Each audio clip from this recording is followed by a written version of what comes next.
Hello! Aujourd'hui nous sommes le 3 décembre et c'est la journée mondiale des personnes handicapées. À cette occasion, j'ai décidé de faire une vidéo dans le but de laisser les personnes concernées s'exprimer sur leur vision du handicap en Suisse dans cette vidéo. Le but est de montrer un échantillon de l'expérience que nous pouvons avoir en Suisse en tant que personne handi. Sans plus attendre, je vous laisse avec les témoignages. Bonjour, moi c'est Mimi, j'ai 26 ans, j'habite en Suisse. Je suis une jeune maman de 2 enfants, un garçon de 4 ans et une fille de 9 mois. Et voilà, je suis atteinte d'handicap invisible du coup, et je viens répondre à quelques questions. Qu'est-ce qui fait que vous vous identifiez comme handicapé? Alors, moi j'ai 2 maladies invisibles, une qui me fait des soucis cognitifs, l'autre physique. Celle qui est physique, ça s'appelle la fibromyalgie. Et ce qui fait que au quotidien, j'ai énormément de limites, énormément de douleurs, mais toujours invisibles. Et c'est ce qui fait que je suis handicapée. Il y a plein de choses que je ne peux pas faire. Et du coup, voilà, c'est une étiquette qui est difficile pour moi, je pense comme tout handicapé. Nous n'avons pas forcément cette étiquette, mais nous devons vivre avec, malheureusement. À vos yeux, quels sont les points forts de la Suisse en matière de prise en charge pour votre handicap? Alors pour moi, le plus grand point positif, c'est que je suis à l'assurance invalidité, donc c'est-à-dire que la Suisse a reconnu mes problèmes de santé, mon handicap, et du coup m'ont permis d'arrêter de travailler, parce que c'était quelque chose qui était impossible pour moi, qui était même une torture à vrai dire. Et donc, j'ai pu arrêter de travailler et chaque mois, je reçois quand même de l'argent de l'État, du coup, pour pouvoir vivre, pour pouvoir subvenir à mes besoins et à ceux de mes enfants. Parce que oui, bien souvent, on me juge sur ça, mais voilà, ma maladie m'a tout enlevé et c'était mon vrai combat d'avoir des enfants et j'ai réussi. Voilà, malgré que ce soit très compliqué au quotidien, j'ai réussi, mais du coup, grâce à l'assurance invalidité, du coup, je peux subvenir à moi, à mes enfants, à ma famille, et du coup je pense que ça c'est quand même le gros point positif de la Suisse.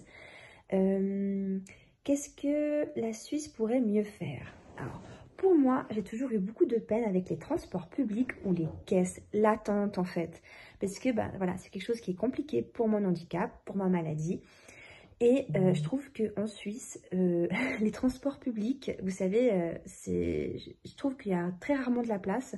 Et en plus, la seule place qui est à mobilité réduite, il y a des petits logos de chaises roulantes où il y a un bonhomme avec un plâtre et une canne. Et du coup, je ne m'identifie pas à ces bonhommes. Moi, je suis ni en canne avec un plâtre, ni en chaise roulante. Et du coup, bien souvent, je suis limite honteuse quand je m'assois à ces places-là. Et j'ai souvent subi les regards de personnes en mode « mais qu'est-ce qu'elle fout là, celle-là ?»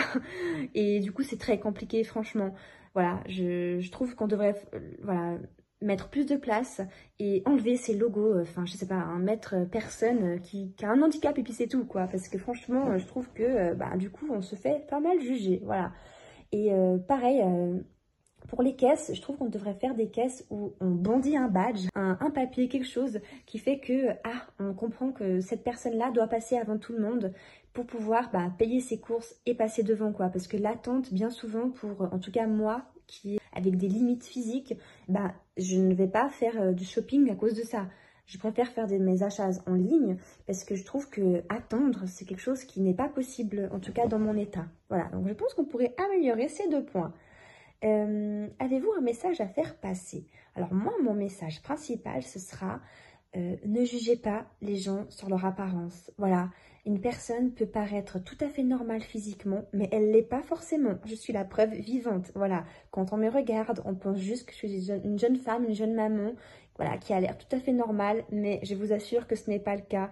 Voilà, et handicap, ça ne veut pas forcément dire une personne en chaise roulante, ça ne veut pas forcément dire une personne avec une canne. C'est aussi beaucoup de personnes où ça ne se voit pas, où c'est invisible et c'est déjà assez difficile pour nous comme ça. Alors si on doit en plus subir les jugements de personnes, mais madame, pourquoi vous vous asseyez ici? Vous êtes jeune, levez-vous. Non, d'accord. Vous pouvez toujours demander un peu plus poliment. À la limite, peut-être on vous répondra pourquoi, mais s'il vous plaît, ne jugez pas. Au contraire, aidez-nous. Je pense que voilà, on est tous humains et si l'humain aide les autres, ce sera mieux pour tout le monde. Voilà, ce sera mon message principal. Et voilà, je vous remercie. Bonne journée. Bonjour, je m'appelle Sarah, j'ai 26 ans. Vous avez déjà pu me voir sous d'autres vidéos de Cory. Je suis atteinte du syndrome d'Ehlers-Danlos et de plusieurs troubles cognitifs, on va dire pour l'instant, vu qu'il y a encore des trucs qui sont en recherche. Est-ce que je me trouve handicapée ou légitime au handicap? Oui, parce que ça m'a pris du temps pour pouvoir dire que j'étais quelqu'un d'handicapé.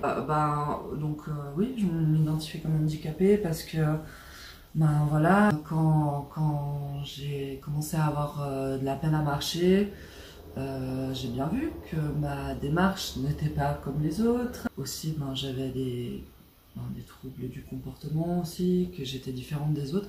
J'ai toujours vu cette différence entre les autres personnes et moi, mais notamment par rapport au physique, et ça m'a pris beaucoup de temps pour pouvoir accepter de dire que j'étais handicapée. C'est toujours assez dur de dire ce terme, parce qu'on a l'impression que les personnes handicapées, c'est que les personnes qui sont en chaise roulante, qui ne peuvent plus du tout bouger certains de leurs membres.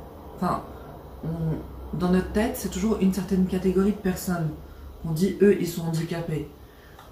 Mais du coup, quand c'est nous qui entrons dans certaines catégories, on a de la peine à se dire qu'on est légitime à employer ces termes. Et du coup, c'est assez difficile. Mais il ne faut pas qu'on en ait peur ou honte, parce qu'on a le droit d'être qui on est, et donc des personnes handicapées ou souffrant de handicap. Est-ce que la Suisse apporte des bonnes choses pour les personnes handicapées? Je suis assez d'avis avec une autre personne qui a partagé son point de vue.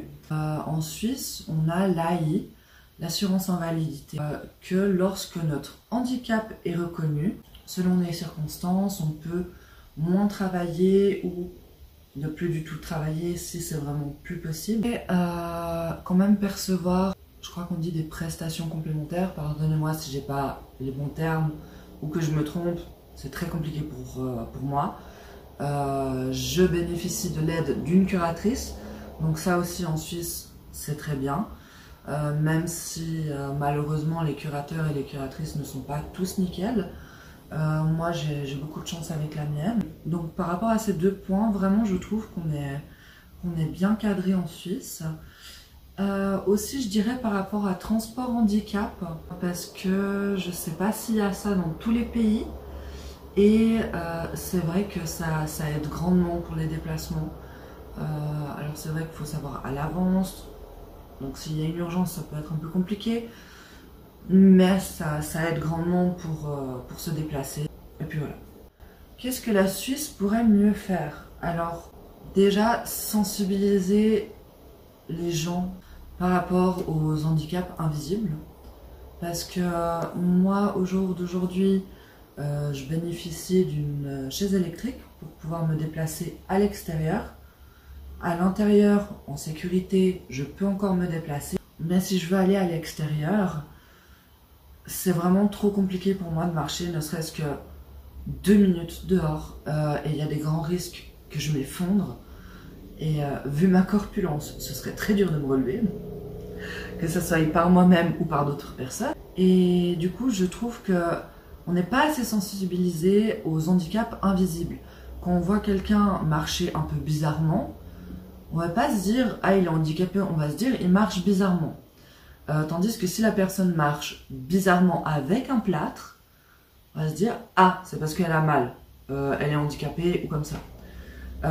S'il n'y a pas quelque chose de flagrant qui se voit, on va juste se dire la personne elle est bizarre, ou elle ne sait pas marcher, ou elle ne sait pas faire ça, ou elle ne sait pas faire les choses correctement. Depuis que j'ai la chaise roulante, par exemple, j'ai nettement moins de jugement sur comment je me déplace, parce que du coup je roule. Mais j'ai encore des réflexions, par exemple quand je vais dans certains centres hospitaliers qui voient que effectivement je peux encore bouger les jambes. Du coup on me demande pourquoi vous êtes en chaise roulante, alors que c'est des personnels, des aides-soignants, du personnel médical qui sont formés là-dedans, qui savent qu'il y a toutes sortes de maladies possibles, et t'as juste envie de répondre pourquoi toi tu marches, pourquoi moi je suis en chaise roulante. Et il y a des choses qui sont quand même très compliquées comme ça, et du coup ma perception aussi depuis que je suis en chaise roulante, il faudrait faire plus d'endroits avec les trottoirs abaissés, plus d'ascenseurs et de portes larges parce que j'arrête pas de râper mon siège. Alors après, j'ai pas la maîtrise absolue, hein, ça fait 2 mois que je l'ai.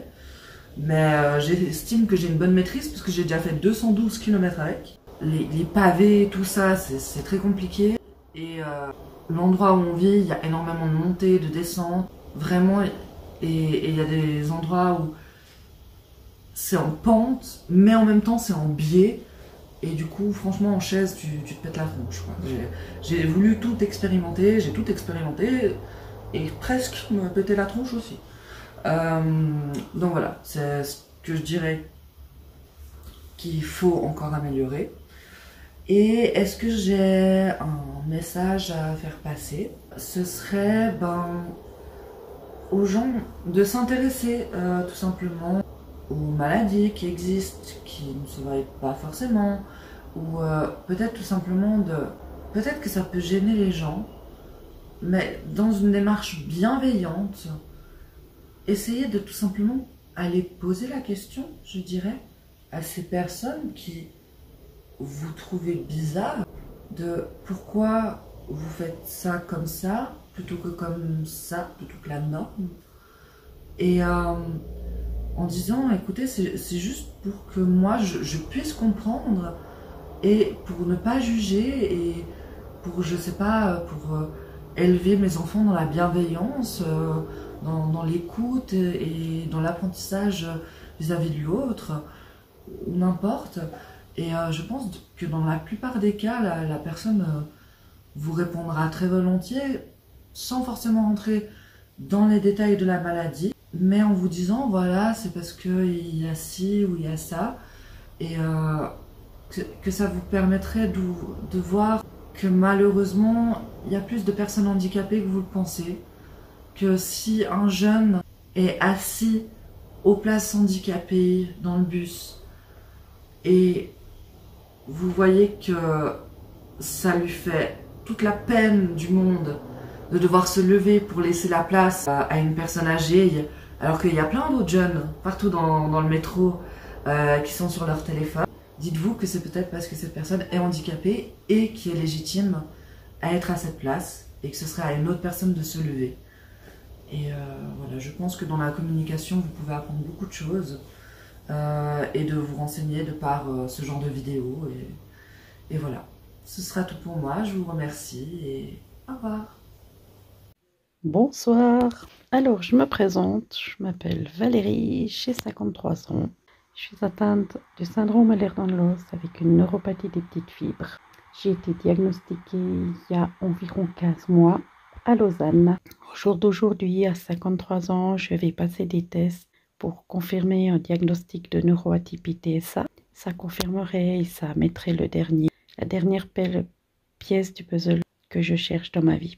J'aurais beaucoup à raconter, mais je témoigne pour la journée du handicap. Étant passablement touchée dans ma mobilité, je peux juste dire qu'en Suisse, on est mal desservi. Déjà au niveau des gares, c'est une catastrophe. J'habite dans le canton de Fribourg, rien que la gare de Fribourg, c'est abominable. Quand on est comme moi à mobilité réduite, il y a des gares, on peut carrément pas descendre des escaliers. C'est vraiment une calamité quoi, d'être à mobilité réduite. J'imaginais pas ça il y a encore 2 ans, d'être une personne avec des problèmes à me déplacer ou tout. Et je vois que maintenant, je me disais toujours en Suisse, ouais, les personnes à mobilité réduite, voire les personnes handi, pas de souci, elles ont assez. Non, c'est très très mal desservi en Suisse. Les bus, ils sont pas adaptés, ils vont pas au niveau des trottoirs, c'est une catastrophe. Et on parle avec mon ergo maintenant de prendre un rollator pour que je sois sécurisée la journée quand je sors. Pendant des années, j'ai cherché à savoir de quoi je souffrais parce qu'on m'avait mis une étiquette. J'avais des étiquettes de malade psy, j'en avais des dizaines. Et j'avais un diagnostic de fibromyalgie et je disais toujours, mais ce n'est pas ça. Ce n'est pas ça, moi j'ai autre chose. Je pense que c'est qu'un diagnostic. Je le disais à tout le monde et personne ne voulait me croire. J'ai eu énormément de maltraitance médicale par rapport à mon poids, qu'on me disait qu'il fallait perdre du poids et tout. Mais moi je leur disais, mais écoutez, je suis quelqu'un qui ne me laisse pas faire. Donc je savais très bien que ça n'avait rien à voir avec mon poids. Mon poids, il est aussi venu en quelque part parce que j'imagine que j'ai été un rat de laboratoire pour la psychiatrie et ayant eu des diagnostics psy On m'a fait prendre des médicaments qui n'étaient pas forcément adaptés. Et ça m'a légèrement flingué la thyroïde de où j'ai déclaré la maladie d'Hashimoto. Alors voilà, donc je suis mariée. Mon proche aidant officiel, il bosse encore à 80%. Le vendredi, il est là pour moi, pour m'aider, pour m'accompagner à mes rendez-vous médicaux. J'estime que j'ai beaucoup de chance parce qu'il y a beaucoup de personnes qui n'ont pas ma chance. Beaucoup de personnes n'ont pas la chance d'être entourées, d'avoir ce que j'ai autour de moi, quoi. J'ai tellement été une personne blessée, même au niveau familial, même par des proches, même par des personnes que je considérais comme des amis, qu'à l'heure actuelle, je dirais que je suis devenue asociale. Ou je choisis, quoi. Je suis devenue une personne qui est très peur du monde, je sors vraiment que quand j'en ai besoin et tout. Voilà. Je sors pas quand il n'y a pas besoin. Je suis très bien chez moi et je ne subis pas ma solitude. Mon époux est aussi une personne qui a des neuroatypies. Il est HP avec une tendance antisociale. Donc on s'entend très bien. Je vis pas ma maladie comme une torture. Au contraire, j'apprends par rapport à ma maladie au travers des réseaux sociaux, au travers de témoignages de personnes. Je suis depuis 6 ans une infirmière en psy, puis que ça fait une année qu'elle me dit que il faut que je me bouge parce que je m'enferme dans le diagnostic et que moi j'ai plutôt l'impression qu'enfin j'ai accepté d'avoir cette maladie. Et je ne m'enferme pas là-dedans, je n'ai pas la pression. Je crois que j'ai accepté que j'ai une maladie génétique du tissu conjonctif. Donc ça fait une année depuis que j'ai le diagnostic, qu'elle me casse les pieds et tout. Et j'ai demandé ce que c'était pour elle, le CED. Donc je suis touchée par le syndrome Ehlers-Danlos hypermobile. Puis elle me dit, ouais, c'est l'hypermobilité, l'hyperlaxité. Je dis, maintenant vous vous taisez parce que non, c'est une malformation du tissu conjonctif et je pensais qu'en tant que soignante, vous saviez que le tissu conjonctif, c'est la charpente du corps. Donc ça soutient tous mes organes. Alors voilà. Et je peux dire qu'en Suisse, dans mon pays, on a un sacré problème avec les handicapés. On est mal entouré, c'est mal connu. Au niveau médical, il y a beaucoup de maltraitance. J'en ai encore la maltraitance par rapport à mon poids. Il y a un médecin qui a carrément qui a refusé de m'opérer. J'ai pas demandé d'être malade. Comme le syndrome Ehlers-Danlos c'est génétique, je suis née avec. Donc j'accepte tout ça. Et si les personnes qui m'entourent n'acceptent pas ça, bah, c'est leur problème. C'est un fait qu'en étant à mobilité réduite ou handicapé, on peut facilement être isolé. Et comme je l'ai dit, je ne me sens pas isolée. Je pense, ayant eu le diagnostic à passer 50 ans, que pour moi c'était un ouf. Si vous n'avez pas le diagnostic encore, battez-vous pour avoir votre diagnostic. Vous n'êtes pas seul. Vous n'êtes pas seul et battez-vous. Alors je vous souhaite à tous une bonne journée du handicap. Et vous n'êtes pas seul. Courage. J'espère que cette vidéo vous aura plu. Malheureusement, je n'ai pas réussi à réunir plus de témoignages, alors je vous invite à participer en commentaire, peu importe le type de handicap que vous avez. Plein de cuillères tout le monde et à bientôt. Bye!